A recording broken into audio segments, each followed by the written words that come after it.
Comme je vous le montrerai dans ce chapitre, la fenêtre d'animation ne sert pas seulement à observer et à contrôler le modèle 3D, mais vous pouvez aussi y poursuivre la modélisation de votre structure.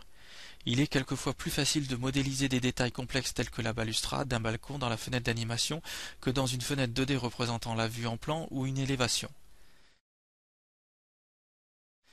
Dans la structure du bâtiment, j'active tout d'abord le calque 1104 et je le nomme garde-corps. Le calque 1100 doit être passif à l'arrière-plan.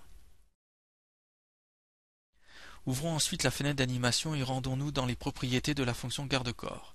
Comme pour les macros de fenêtre ou de porte, nous pouvons constituer librement un garde-corps de balcon personnalisé ou utiliser des types de garde-corps prédéfinis.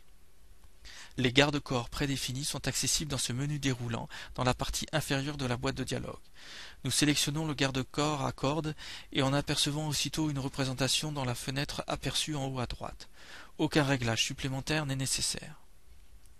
Nous devrions ensuite régler une perspective judicieuse nous permettant de voir autant d'angles du plancher du balcon que possible. En cliquant sur cette icône, nous désactivons le mode de déplacement afin de pouvoir accrocher le réticule à des points dans la fenêtre d'animation. Le premier point du garde-corps se trouve à l'intersection du plancher du balcon et du mur extérieur.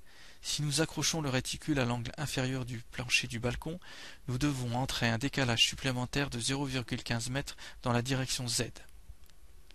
Nous validons le premier point en appuyant sur la touche Entrée et faisons glisser le réticule le long de ce bord-ci en direction du deuxième point. Pour positionner le garde-corps, nous devons cliquer sur un deuxième point en prenant garde, le cas échéant, à spécifier un décalage selon Z.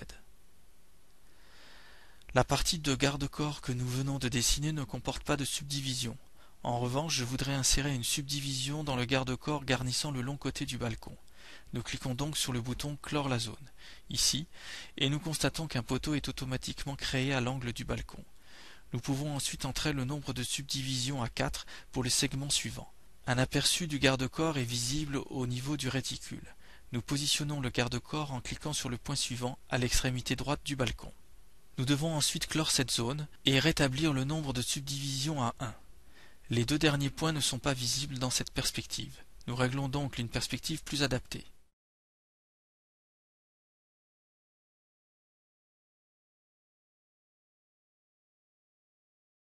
Nous cliquons maintenant sur ce point et spécifions au besoin un décalage de 0,15 m le long de l'axe Z. Le dernier point se trouve à l'intersection du plancher du balcon et du mur. Pour positionner le garde-corps, nous appuyons une fois sur la touche Entrée et nous quittons ensuite la fonction en cliquant sur la touche Échappe. Nous pouvons ensuite réactiver le mode de déplacement et observer le garde-corps sous tous les angles. Le tour est joué. Grâce à Alplan, nous avons pu réaliser un garde-corps relativement complexe en quelques clics de souris.